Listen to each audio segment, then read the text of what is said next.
So, what is your role within the MindPoint Group SOC? And in that role, what kinds of problems are you solving for your customers? Well, I'm SOC leader at MPGSOC. I tend to be kind of I guess, the biggest cheerleader for my team that there is. Uh, where we've been trying to build out a culture in our organization of uh, uh, where we become an extension of our customers' security team, and a big piece of that is really just about making sure that the team is all locked and loaded and ready to go, and has the tools that they need at their disposal to do their jobs, and the training necessary to get the job done. You are a customer of Authenticate using our digital investigation platform, Silo for Research. How does your use of this platform help solve those problems? Well, Silo for Research has been a fantastic tool for us because it helps to make it easy for us to do what we need to do when we're investigating for our customers. So when something bad happens to one of our customers, they share that with us, and we want to make sure that nothing bad happens to us as we try and figure it out. So Silo for Research gives us the ability to impose an abstraction layer between us and the bad actors. It gives us a chance to safely evaluate things that come our way, and it makes us more efficient and safer in doing that. Can you give an example of like why you might need it or why you might kind of launch into this tool? Sure. So when a user gets an email that they don't trust, they hopefully, rather than just clicking around, they've learned enough through education and continual testing that the thing to do is actually to send it to the SOC. We get those requests from users to validate whether or not they should actually can safely use the links in an email or any attachments. We use we're able to pivot into the Silo tool and use that to help us to evaluate what's going on in that email. Is it legit? Because frankly, they're getting better and better. Artificial intelligence is just doing an amazing job of really eliminating a lot of the telltale signs that we've all depended on over the years to tell the difference between what's real and what's not.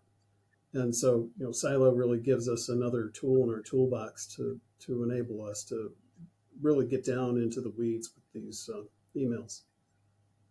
Yeah, it definitely seems like with the popularity of AI that digging deeper becomes all that more important and getting broader context. Can you give me some scenarios of how you use Silo for Research in your playbooks and what is the benefit of that to you, just, getting your job done, and what is the benefit of the outcome to your customer? Sure. So, we'll have, there are other sorts of investigations uh, where it's important to us to be able to evaluate things that are outside of the boundaries of our customer's environment. So, rather than a pivot taking an analyst to to an unknown place, a website or some other internet-based destination, we'll be able to implement a connection through Silo that'll allow us to accomplish that safely. We're making sure again that we're able to get that close look that we need to really be able to render a valuable assessment to our customers that'll help them to understand whether or not there was risk there, and what frankly what they can do and what they can't do. Are they in trouble, or is it no? It's actually this is okay. It's just not very well designed. Or no, this is okay. It's just something you've never seen before, but that doesn't necessarily mean it's bad. There were some things that came out in our kind of previous discussions, looking into false positives, quarantining information or quarantining, I guess, kind of collected data or content.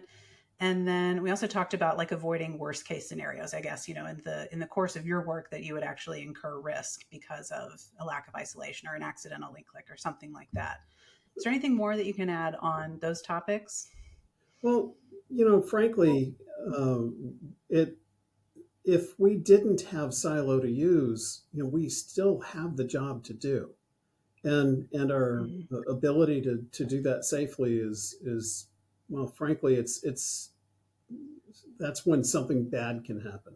So we're Yeah. hoping that our IT group is on top of it, and we do what we can to make sure that they're on top of it. But there are 0 days out there, and the Mm-hmm. ability for us to get owned just by doing a drive by, going and taking a look at something, it's real.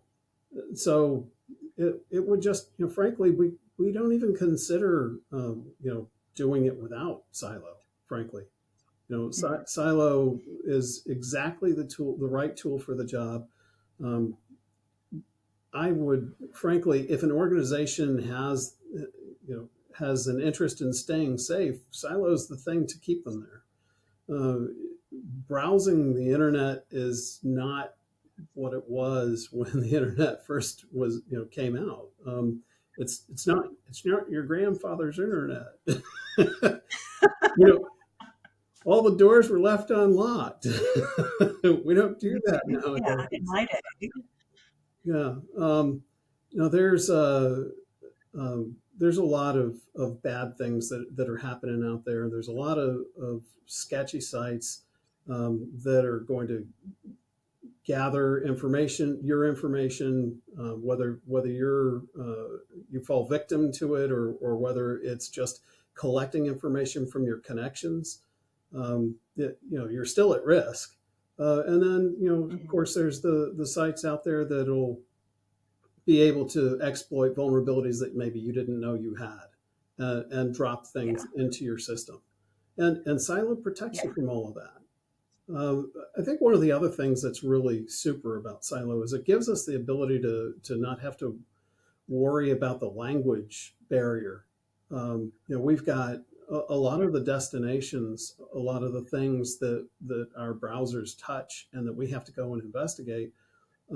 They're not English. They Yeah. could be German, they could be Russian, they could be almost anything. And Silo gives us the ability to be able to take a look and have it provide us with translation. One of the other really cool things Mm-hmm. about it is that Silo can tiptoe when it does these things. And when I say that, I mean that it gives us the ability to obfuscate where we're coming from, so that we may not tip off a bad actor, and that can be Mm-hmm. important, especially if you Yeah. really want to get deep into an investigation. You don't necessarily want to alert the bad guys that you're taking a closer look at what they're doing. Yeah.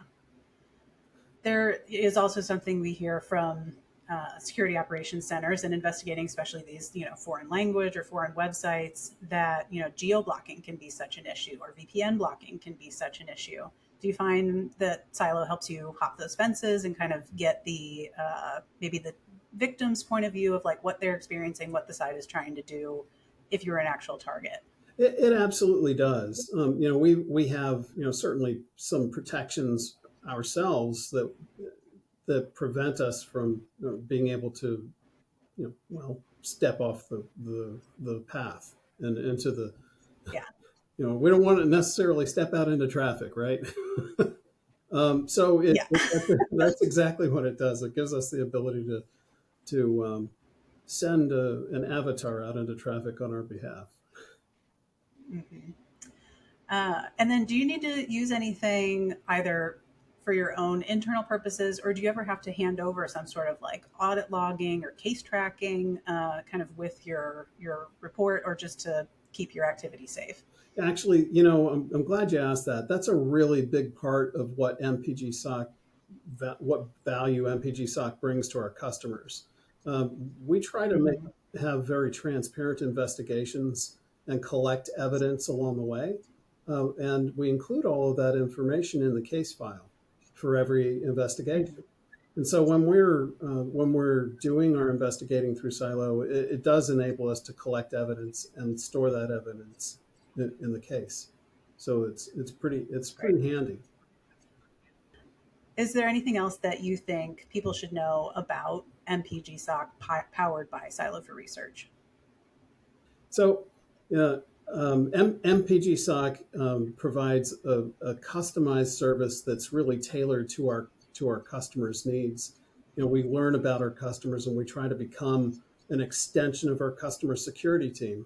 And using Silo, we're able to be more effective at how we provide those services and work on behalf of our customers.